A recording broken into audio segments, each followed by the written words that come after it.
Welcome to Usha's little world YouTube channel. ಇವತ್ತು ಬೆಳಗ್ಗೆಯಿಂದನೇ ವ್ಲಾಗ್ನ ಸ್ಟಾರ್ಟ್ ಮಾಡ್ತಿದ್ದೀನಿ. ಇವತ್ತು ಸ್ವಲ್ಪ ಬೇಗನೆ ಎದ್ದು ನಾನು ರೆಡಿಯಾಗಿ ನನ್ನ ಮಕ್ಕಳಿಗೆಲ್ಲ ರೆಡಿ ಮಾಡಿದೆ. ಯಾಕೆ ಅಂತಂದರೆ ಇವತ್ತು ನಾವು ನಮ್ಮ ಮನೆ ದೇವ್ರಿಗೆ ಹೊರಟಿದ್ದೀವಿ. ಸೊ ದೇವಸ್ಥಾನ ಯಾವುದು ಎಲ್ಲಿದೆ ಎಲ್ಲದನ್ನು ಕೂಡ ಈ ವಿಡಿಯೋದಲ್ಲಿ ನಾನು ತೋರಿಸ್ತೀನಿ. ನಿಮಗೂ ಕೂಡ ತುಂಬ ಇಷ್ಟ ಆಗುತ್ತೆ ಅಂತ ಅಂದ್ಕೊಂಡಿದ್ದೀನಿ. ಸೊ ಯಾರೂ ಈ ವಿಡಿಯೋನ ಸ್ಕಿಪ್ ಮಾಡದೆ ನೋಡಿ. ಹಾಗೆ ಮನೆಯಲ್ಲೂ ಕೂಡ ಪೂಜೆ ಎಲ್ಲ ಮುಗಿಸ್ಕೊಂಡು ಹೊರಟ್ವಿ. ಇವಾಗ ನಮ್ಮ ಅತ್ತೆ ಮನೆ ಹತ್ರನೂ ಹೋಗಿ ಅಲ್ಲಿಂದ ನಮ್ಮ ಮೈದ ಅಜ್ಜಿ, ನಮ್ಮ ಮೈದನ ಹೆಂಡತಿ ಎಲ್ಲರೂ ಕೂಡ ರೆಡಿಯಾಗಿದ್ದರು. ಅವರನ್ನು ಕೂಡ ಕರ್ಕೊಂಡು ನಾವು ಅಲ್ಲಿಂದ ಹೊರಟ್ವಿ. ನಾವು ಹೋಗ್ತಾ ಇರೋ ದೇವಸ್ಥಾನ ಸ್ವಲ್ಪ ಸ್ಪೆಷಲ್ ಅಂತಲೇ ಹೇಳ್ಬೋದು. ಬಿಕಾಸ್ ಎಲ್ಲ ಕಡೆಯೂ ಆ ದೇವಸ್ಥಾನ ಇರೋದಿಲ್ಲ. ಈಗ ನಾರ್ಮಲಾಗಿ ಆಂಜನೇಯನ ದೇವಸ್ಥಾನ, ಲಕ್ಷ್ಮೀ ದೇವಸ್ಥಾನ ಈ ಥರ ದೇವ್ರುಗಳನ್ನ ನೋಡಿರ್ತೀರ. ಬಟ್ ಈ ಥರ ಹೆಸರಿರೋ ದೇವಸ್ಥಾನ ಸ್ವಲ್ಪ ರೇರ್ ಆಗಿರುತ್ತೆ. ಎಲ್ಲರೂ ಕೂಡ ಆ ದೇವಸ್ಥಾನಕ್ಕೆ ಹೋಗಲ್ಲ. ಸ್ವಲ್ಪ ಹೆಸರು ಕೇಳಿದ್ರೇ ಸ್ವಲ್ಪ ಹೆದರ್ಕೋತಾರೆ. ಬಟ್ ಆದರೆ ತುಂಬ ಪವರ್ಫುಲ್ ಇರೋ ಅಂಥ ದೇವಸ್ಥಾನ ಇದು.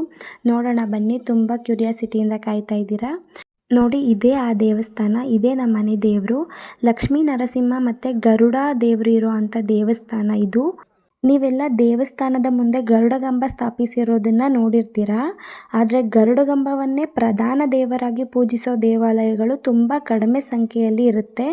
ಅದರಲ್ಲಿ ಇದು ಕೂಡ ಒಂದು. ಇದು ಗರುಡ ದೇವರನ್ನೇ ಇಲ್ಲಿ ತುಂಬ ಮುಖ್ಯವಾಗಿ ಪೂಜಿಸ್ತಾರೆ. ಇದಕ್ಕೆ ಸುಮಾರು ಒಂದು 800 ವರ್ಷದ ಇತಿಹಾಸ ಇದೆ. ಇದು ಸಂಪೂರ್ಣ ಕಲ್ಲಿಂದಲೇ ನಿರ್ಮಾಣ ಆಗಿರುವಂಥ ದೇವಸ್ಥಾನ ಇದು. ಹಾಗೆ ಕೆಲವೊಬ್ಬರು ಗರುಡ ದೇವಸ್ಥಾನ ಅಂತ ಅಂದರೆ ನಾಗರ ಪೂಜೆ ಮಾಡೋರು ಬರೋದಕ್ಕೆ ಹೆದರ್ಕೋತಾರೆ. ಆದರೆ ಇಲ್ಲಿ ನಾಗರ ಕಾಟಕ್ಕೆ ಮತ್ತು ಬಂಜೆತನಕ್ಕೆ ಎಷ್ಟೋ ಹಲವಾರು ತೊಂದರೆಗಳಿಗೆ ಪೂಜೆನೂ ಕೂಡ ಮಾಡಿಕೊಡ್ತಾರೆ ಇಲ್ಲಿ. ಹಾಗೆ ಇವತ್ತು ಗರುಡ ಉತ್ಸವನೂ ಕೂಡ ನಡೀತಾ ಇದೆ.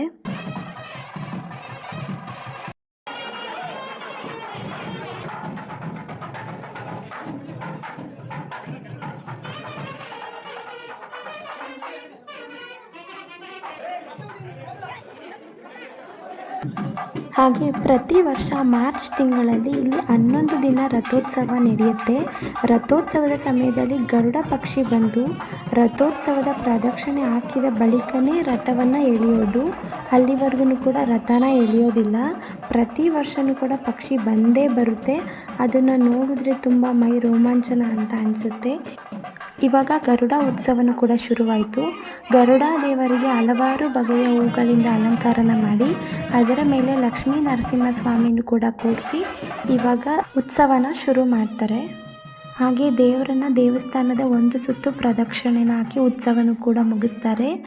ಹಾಗೆ ಒಳಗಡೆ ಹೋದರೆ ನರಸಿಂಹಸ್ವಾಮಿ ನೆಲೆಸಿರೋದನ್ನು ನೋಡ್ಬೋದು. ಇದು ನೆಲೆ ದೇವರು. ಎಲ್ಲ ಕಡೆ ನರಸಿಂಹಸ್ವಾಮಿ ಕೂತಿರೋದನ್ನು ಜಾಸ್ತಿ ಇರುತ್ತೆ. ಆದರೆ ಇಲ್ಲಿನ ವಿಶೇಷ ನಿಂತಿರೋ ನರಸಿಂಹಸ್ವಾಮಿನ ನೀವು ನೋಡ್ಬೋದು. ಇವಾಗ ಲಕ್ಷ್ಮೀ ವೆಂಕಟೇಶ ಸ್ವಾಮಿ ಉತ್ಸವನೂ ಕೂಡ ಮುಗಿಸ್ಕೊಂಡು ಒಳಗಡೆ ಕರ್ಕೊಂಬಂದರು. ಇವಾಗ ದೇವಸ್ಥಾನದ ಒಳಗಡೆನೇ ಒಂದು ಸುತ್ತು ಬಂದು ದೇವರನ್ನು ಒಳಗಡೆ ಇರಿಸೋವಂಥದ್ದು. ಈಗ ಇಲ್ಲೊಂದು ವೃಕ್ಷ ಕಾಣಿಸ್ತಿದೆ ನೋಡಿ. ಈ ಮರವನ್ನು ಪದರಿ ವೃಕ್ಷ ಅಂತ ಅಂತಾರೆ.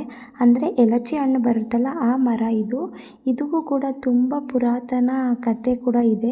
ಅದು ಏನಪ್ಪ ಅಂದರೆ ಕೆಲವು ವರ್ಷಗಳ ಹಿಂದೆ ಶಕುಮುನಿ ಎಂಬ ಮುನಿಯು ದೇಶ ಸುತ್ತುತ್ತಾ ಬಂದಾಗ ಈ ಜಾಗಕ್ಕೆ ಬಂದು ಈ ಪ್ರಶಾಂತವಾದ ವಾತಾವರಣವನ್ನು ನೋಡಿ ಅಲ್ಲೇ ತಪಸ್ಸನ್ನು ಆಚರಿಸಿದರಂತೆ. ತಪಸ್ಸನ್ನು ಮೆಚ್ಚಿದ ಶ್ರೀ ಲಕ್ಷ್ಮೀ ವೆಂಕಟೇಶ್ವರ ಸ್ವಾಮಿ ಮತ್ತು ಗರುಡ ದೇವರು ಶಕುಮುನಿಗೆ ದರ್ಶನವನ್ನು ನೀಡಿ ಆಶೀರ್ವಾದವನ್ನು ಕೊಟ್ಟರಂತೆ. ಆದ್ದರಿಂದ ಈ ದೇವಾಲಯಕ್ಕೆ ಶಕುಮುನಿ ಎಂಬ ಮತ್ತೊಂದು ಹೆಸರಿದೆ. ಹಾಗೆ ನರಸಿಂಹಸ್ವಾಮಿಯೇ ಇಲ್ಲಿ ಮುಖ್ಯ ದೇವರಾದ್ರೂ ಗರುಡ ದೇವರಿಗೆ ತುಂಬ ವಿಶೇಷ ಪೂಜೆನ ನಡೆಸ್ತಾರೆ. ತುಂಬ ಭಕ್ತಾದಿಗಳು ಕೂಡ ಗರುಡ ದೇವರಿಗಾಗಿಯೇ ಈ ದೇವಸ್ಥಾನಕ್ಕೆ ಬರೋ ಅಂಥದ್ದು. ನೋಡಿದ್ರಲ್ಲ ಈ ದೇವಸ್ಥಾನದ ವಿಶೇಷತೆಯನ್ನು. ಹಾಗೆ ನಾವು ಅಲ್ಲಿ ದೇವರ ಪ್ರಸಾದವನ್ನು ಕೂಡ ತಿಂದ್ಕೊಂಡು ಅಲ್ಲಿಂದ ಮನೆಗೆ ಹೊರಟ್ವಿ. ಹಾಗೆ ನನಗೆ ಗೊತ್ತಿರೋ ಅಂಥ ಈ ದೇವಸ್ಥಾನದ ವಿಶೇಷತೆಯನ್ನು ನಾನು ನಿಮಗೆ ತಿಳಿಸಿದ್ದೀನಿ. ಈ ವಿಡಿಯೋ ನಿಮಗೆಲ್ಲ ಇಷ್ಟ ಆಗಿದರೆ ಪ್ಲೀಸ್ ಒಂದು ಲೈಕ್ ಮಾಡಿ, ಕಮೆಂಟ್ ಮಾಡಿ. ಹಾಗೆ ಯಾರೆಲ್ಲ ಸಬ್ಸ್ಕ್ರೈಬ್ ಮಾಡದೆ ನೋಡ್ತಿದ್ದೀರಾ ದಯವಿಟ್ಟು ಸಬ್ಸ್ಕ್ರೈಬ್ ಮಾಡ್ಕೊಂಡು ನೋಡಿ. ಹೀಗೆ ನನಗೆ ಸಪೋರ್ಟ್ ಮಾಡ್ತಾಯಿರಿ. ಇವಾಗ ನಾವು ನಮ್ಮ ಅತ್ತೆ ಮನೆಗೆ ಹೋಗಿ ಅಲ್ಲಿಂದನೇ ಅಡುಗೆ ಎಲ್ಲ ಮಾಡಿ ಊಟ ಮುಗಿಸ್ಕೊಂಡು ಇವಾಗ ನಾವು ನಮ್ಮ ಮನೆಗೆ ಹೊರಡ್ತಾ ಇದ್ದೀವಿ. ಹಾಗೆ ಈ ವಿಡಿಯೋ ನಿಮಗೆಲ್ಲ ಇಷ್ಟ ಆಗಿದೆ ಅಂತ ಭಾವಿಸ್ತಾ ಈ ವಿಡಿಯೋನ ನಾನು ಇಲ್ಲಿಗೆ ಎಂಡ್ ಮಾಡ್ತಾ ಇದ್ದೀನಿ. ಮತ್ತೊಂದು ಹೊಸ ವಿಡಿಯೋದಲ್ಲಿ ನಾನು ನಿಮ್ಮ ಜೊತೆಗೆ ಸಿಗ್ತೀನಿ. ಅಲ್ಲಿವರೆಗೂ keep watching. Thank you. Bye bye.